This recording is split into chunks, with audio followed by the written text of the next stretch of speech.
ಗದಗ ನಗರದ ಪ್ರತಿಷ್ಠಿತ ಶಿವಾನಂದ ಮಠದ ಜಾತ್ರಾ ಮಹೋತ್ಸವ ಅದ್ದೂರಿಯಾಗಿ ನಡೆಯಿತು.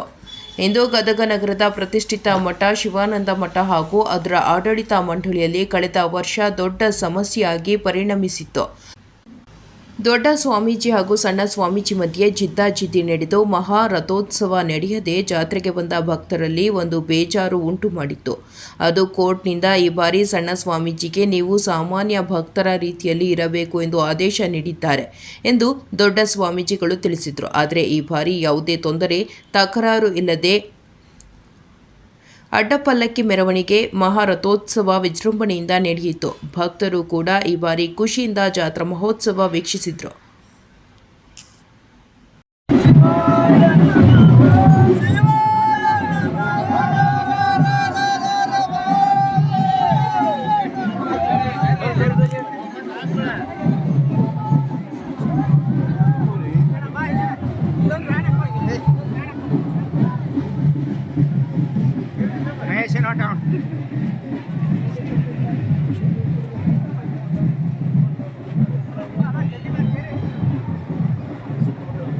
ಬಂದೋಬಸ್ತಿಗೆ ವ್ಯಾನ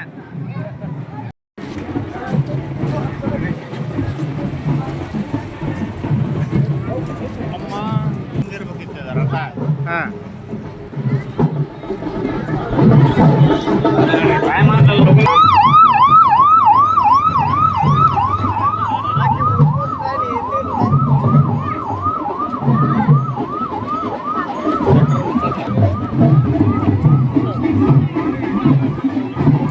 ಇವ್ರಿಗಿಂತ ನಮ್ಗೆ ಅವ್ರಿಗೆ ಬೇಕಾಯ್ತು ಮುಖ್ಯ. ಆಟಪಲ್ಲಕ್ಕಿ ಸ್ವಾಮಿಗಳ ಇನ್ನೋರು ತೋಣ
ಯಾವುದೇ ರೀತಿಯಲ್ಲಿ ಸುಮ್ಮನೆ ಹಂಗೆ ಇಟ್ಕೊಂಡು ಕುಂತಿರ್ಬೇಕು. ಭಕ್ತಾದಿ ಮತ್ತು ಆ ರೀತಿಯಾಗಿ ಭಾಗವಹಿಸ್ತದೆ, ಆ ರೀತಿ ಅವ್ರು ಭಾಗವಹಿಸಬೇಕು ಅಂತ ಇಷ್ಟಪಡ್ತೀನಿ. ಈಗೆಲ್ಲ ಅಡ್ಡಪಲ್ಲಕ್ಕಿ ಎಲ್ಲ ರಥೋತ್ಸವ ನಿಮ್ಮ ಮೂಲಕ ನಡೀತದೆ. ಇವತ್ತಿನ ಕಾರ್ಯಕ್ರಮ ಏನೇನು ನಡೀತಾ ಇದೆ ಅದು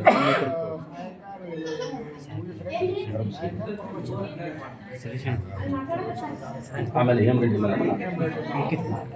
ಓಕೆ ಓಕೆ ಸರ್. ಓಕೆ ಅವರೇನು ಇದರಲ್ಲಿ ಭಾಗಿಯಾಗಲಿಲ್ಲ ಅಂತೇಳಿ ಆಗಿದೆ. ಹೌದು ಹಾಗೆ ಆಗೋದಂದ್ರೆ ಯಾಕಂದರೆ ಸಾಮಾನ್ಯ ಭಕ್ತರು ಸಾಮಾನ್ಯ ಪ್ರಜೆ ಭಕ್ತರಾಗಿ ಮನೆಯಲ್ಲಿ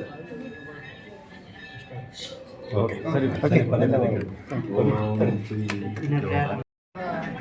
ಶಿವರಾತ್ರಿ ಮಹೋತ್ಸವ ಅದ್ದೂರಿಯಾಗಿ ಯಾವ ಅಡೆತಡೆಗಳನ್ನೇ ಭಗವಂತನ ಇಚ್ಛೆಯಂತೆ ಭಕ್ತರ ಅಪೇಕ್ಷೆಯಂತೆ ಯಶಸ್ವಿಯಾಗಿ ಎಲ್ಲರ ಮನಸ್ಸಿನಲ್ಲಿಯೂ ಕೂಡ ಸಂತೋಷವನ್ನುಂಟು ಮಾಡಿದೆ. ಮತ್ತು 24, 25ರಂದು ಸತ್ಕರ್ಮ ಪರಿಷತ್ತು, 26 ನಿನ್ನೆ ಜಾಗರಣೆ, 27 ಇವತ್ತು ಬಸಕ್ಕೆ ಉತ್ಸವ ಮತ್ತು ತೇರಿನ ರಥೋತ್ಸವ ಎರಡೂ ಕಾರ್ಯಕ್ರಮಗಳು ಜೋಡಿಯಾಗಿ ಸಮೂಹದಲ್ಲಿ ಉತ್ಸಾಹವನ್ನು ತುಂಬಿ ಎಲ್ಲರ ಮನಸ್ಸಿನಲ್ಲಿ ಹೋದ ವರ್ಷ ಆದಂಥ ಸಂತೋಷ ಈ ವರ್ಷ ಈ ರಾತ್ರಿ ಆಚರಿಸುವುದರ ಮೂಲಕವಾಗಿ ಎಲ್ಲ ಭಕ್ತಾದಿಗಳು ಕೂಡ ಬಹಳಷ್ಟು ಸಂತೋಷವನ್ನು ಹೊಂದಿದ್ದಾರೆ. ಅದಕ್ಕೆ ಎರಡೂ ಕಾರಣ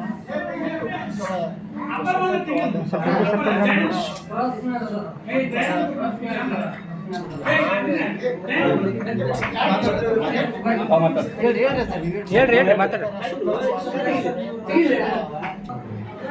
ಮಾಧ್ಯಮದವರು ಕೂಡ ಅದಕ್ಕೆ ನಮಗೆ ಸಹಾಯವನ್ನು ಮಾಡಿ ಎಲ್ಲರ ಒಂದು ಸಹಾಯ ಸಹಕಾರದಿಂದ ಶಿವಾನಂದರ ರಥೋತ್ಸವ ಮತ್ತು ಎಲ್ಲ ಕಾರ್ಯಕ್ರಮಗಳು ಕೂಡ ಯಶಸ್ವಿಯಾಗಿ ನಡೆದುದರಿಂದ ಅದರಲ್ಲಿ ಸಹಭಾಗಿಯಾಗಿರ್ತಕ್ಕಂಥ ಪೊಲೀಸ್ ಇಲಾಖೆಯವರಿಗೂ ಮತ್ತು ನಮ್ಮ ಮಾಧ್ಯಮದವರಿಗೂ ಪೇಪರಿನ ಮಾಧ್ಯಮದವರಿಗೂ ಕೂಡ ಆದಷ್ಟು ಎಷ್ಟು ಹೇಳಿದ್ರು ಕೂಡ ಸಾಲದು. ಅದಕ್ಕಾಗಿ ನಿಮ್ಮೆಲ್ಲರ ಸಹಾಯ ಸಹಕಾರ ಇದೇ ರೀತಿ ನಮ್ಮ ಮನದ ಮೇಲೆ ಯಥಾಪ್ರಕಾರವಾಗಿ ಇರಬೇಕು ಅಂತ ತಿಳ್ಕೊಂಡು ತಮ್ಮಲ್ಲಿ ಕೇಳಿಕೊಂಡು ನಮ್ಮ ಈ ಅನಿಸಿಕೆಗಳಿಗೆ ಎಷ್ಟು ಖುಷಿ ಅನ್ಸುತ್ತೆ, ಯಾಕಂದ್ರೆ ಹೋದ ವರ್ಷ ರದ್ದಾಗ್ಬಿಡ್ತು ಜಾತ್ರೆ. ಅವರು ಅನಿವಾರ್ಯ ಕಾರಣಗಳಿಂದ ದೇವಾನುಕೂಲ ಇಲ್ಲ.